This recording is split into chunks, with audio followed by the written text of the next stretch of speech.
नमस्कार, मैं डॉक्टर नीलेश सारंग, प्राकृतिक चिकित्सालय बापू नगर जयपुर से। मेरे साथ डॉक्टर अक्षय कुमार शर्मा, प्राकृतिक चिकित्सालय बापू नगर से। आज हम प्राकृतिक चिकित्सा में उपचार की जो विधि होती है वो होता है गर्म पाद स्नान। गर्म पाद स्नान कैसे देना चाहिए और क्या क्या सावधानी रखनी चाहिए, सावधानी के अलावा उसको क्या क्या पाद स्नान देने से क्या क्या फायदा हो सकता है। जो साधक रहते हैं उनको पाद स्नान किस प्रकार दिया जाता है। आज जैसे ये टब है पाद स्नान का, उसमें 1/3 यहाँ तक करीब पानी भर देते हैं। पानी भरने के बाद में गर्म पानी भरते हैं। गर्म पानी इतना होना चाहिए जो बॉडी टेम्परेचर उससे ज्यादा होना चाहिए, पर इतना ज्यादा भी गर्म नहीं होना चाहिए जो पैर जल जाए। गर्म पानी उस टब में पैर रख देते हैं, पैर रख के ये ढक्कन है उस पर में ये ढक्कन लगा देते हैं। लगाने के बाद में कंबल जो है, ब्लैंकेट है, उसको पूरा शरीर को कवर कर देते हैं। कवर करके उससे पहले सावधानी थोड़ी सी ये ध्यान रखना पड़ेगा, सर को गीला करते हैं, ठंडा पानी पिलाते हैं, क्योंकि गर्म पानी में जब पैर रखेंगे तो आपका ब्लड का सर्कुलेशन बढ़ेगा, उसके कारण से आपको चक्कर जैसे आने की संभावना हो सकती है। तो सर को गीला करना है।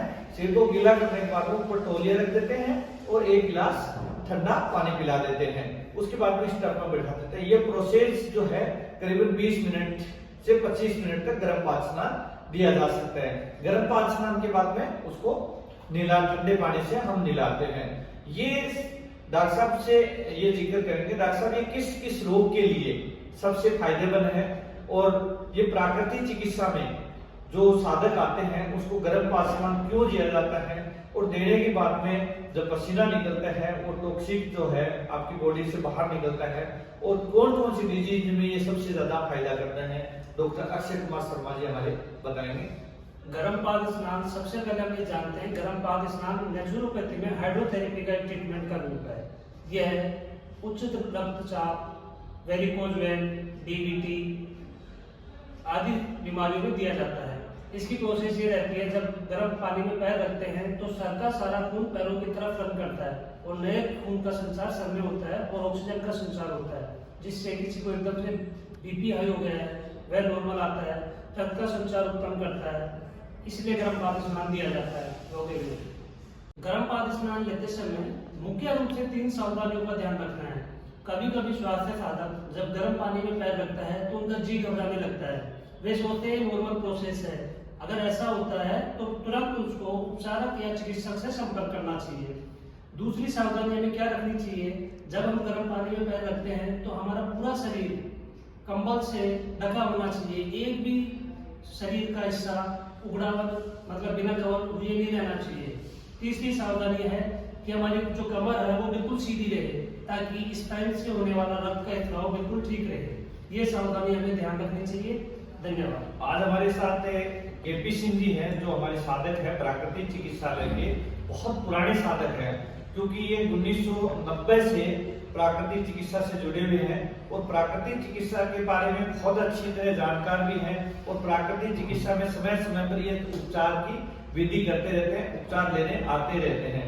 तो केपी सिंह जी, आपको ये पाद स्नान लेके आज कैसा क्या महसूस कर रहे हैं? कई सालों से आप पाद स्नान का प्रयोग कर रहे हैं, तो उससे आपके पैरों में क्या प्रॉब्लम है? कुछ नहीं, इसको लेने से एक तो हल्कापन बॉडी में बना रहता है दिन भर, और बिल्कुल पैरों में बिल्कुल जो है एक्टिव मेरे फ्रैक्चर है, तो उसमें बड़ा आराम है और बड़ा एक्टिव जो है मैं दिन भर चल लेता हूँ अच्छी तरह से, कोई दिक्कत नहीं है।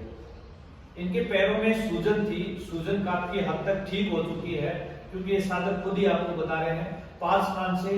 क्योंकि प्राकृतिक चिकित्सा कहती है पैर गर्म, पेट नरम और सिर ठंडा। ये प्राकृतिक चिकित्सा स्वस्थ रहने का फंडा।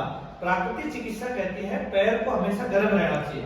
यदि पैर किसी का ठंडा रहते हैं तो अनेक प्रकार की आपकी विकार आ सकते हैं, कई प्रकार की बीमारियां हो सकती हैं। पेट हमेशा नरम रहना चाहिए, सर ठंडा रहना चाहिए। ये प्राकृतिक चिकित्सा का ये स्वस्थ रहने का उदाहरण है। तो इसी रूप में इन्होंने केपी सिंह जी ने बताया। तो ये प्राकृतिक चिकित्सा का जो उपचार का विधि जो प्राकृतिक चिकित्सा में आज पाद स्नान की है, ये आप प्राकृतिक चिकित्सा में बापू नगर में हमारे इस प्रकार का उपचार की विधि जो चलती रहती है, सुबह समय 7:30 बजे से लेके 12 बजे तक आप कभी भी आ सकते हैं। और सायंकालीन समय जो इंडोर पेशेंट रहते हैं उनको दोनों समय के लिए इस ट्रीटमेंट के साथ में जो प्राकृतिक चिकित्सा का आहार बहुत ही महत्वपूर्ण है। आहार का भी विशेष रूप से हम उसका ट्रीटमेंट दिया जाता है, क्योंकि आपकी बॉडी को डिटॉक्स करने के लिए इस थेरेपी को देते हैं, परंतु आपको अंदर की आंतरिक शुद्धि के लिए आहार बहुत जरूरी है, क्योंकि प्राकृतिक चिकित्सा कहती है आहार ही औषधि है। यदि आप सात्विक आहार का प्रयोग करेंगे तो आप जल्दी स्वस्थ हो जाएंगे। धन्यवाद, नमस्कार, जय हिंद, जय भारत। जय हिंद।